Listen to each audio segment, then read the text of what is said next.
Tahun 2026 menjadi periode yang cukup berat bagi siapapun yang hidup tanpa strategi matang. Kenaikan harga pangan terjadi secara perlahan namun konstan, sementara beban biaya pendidikan dan kesehatan terus membayangi. Di sisi lain, rata-rata kenaikan upah pekerja hanya berada di kisaran 12%, bahkan banyak yang tidak mengalami kenaikan sama sekali. Fenomena middle income trap atau jebakan pendapatan menengah kian nyata. Banyak keluarga yang tidak tergolong miskin sehingga tak mendapat bantuan sosial, namun juga belum cukup mapan untuk merasa tenang. Dalam kondisi terjepit seperti ini, godaan untuk mengambil jalan pintas menjadi sangat besar. Rekam jejak tahun 2024 hingga 2025 menunjukkan ribuan orang terjebak dalam perjudian daring, investasi bodong, hingga manipulasi kripto demi hasil instan. Alih-alih merdeka secara finansial, mereka justru kehilangan aset dan mengalami trauma mendalam. Ruang Kaya hadir bukan untuk menjanjikan kekayaan sekejap, melainkan mengajak Anda kembali ke bisnis real yang memiliki landasan konkret. Mengubah pola pikir modal dan konsumen. Banyak yang berdalih tidak memulai usaha karena keterbatasan dana. Padahal sejarah mencatat banyak korporasi besar berawal dari skala mikro di garasi atau dapur rumah. Di tahun 2026, kunci sukses bukan lagi seberapa besar modalnya, melainkan seberapa cepat seseorang beradaptasi dengan teknologi dan kepekaan dalam membaca masalah di sekitarnya. Perilaku konsumen pun telah bertransformasi. Mereka kini lebih kritis, skeptis, dan mengutamakan nilai manfaat ketimbang sekedar diskon. Masyarakat mulai meninggalkan belanja impulsif dan lebih menghargai produk yang mampu menghemat biaya atau memperpanjang usia pakai barang mereka. 7 ide bisnis logis di tahun 2026. Berikut adalah peluang usaha yang bukan sekedar tren, melainkan solusi nyata atas kebutuhan pasar. Nomor, ide bisnis, deskripsi singkat. Nomor 1, konsultan efisiensi rumah tangga.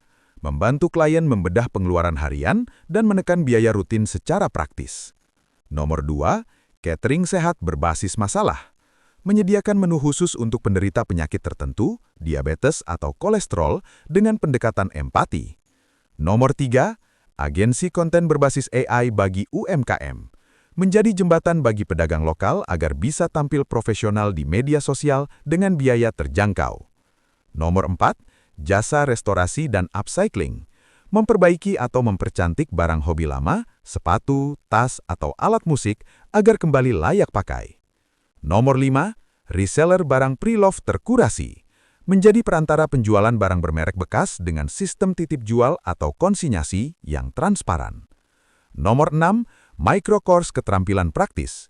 Mengajarkan satu keahlian spesifik yang bisa langsung menghasilkan uang, misalnya servis AC atau teknik live selling. Nomor 7, layanan pendampingan lansia. Menyediakan jasa asisten untuk menemani lansia berobat atau aktivitas harian bagi keluarga yang sibuk. Fondasi dan strategi bertahan.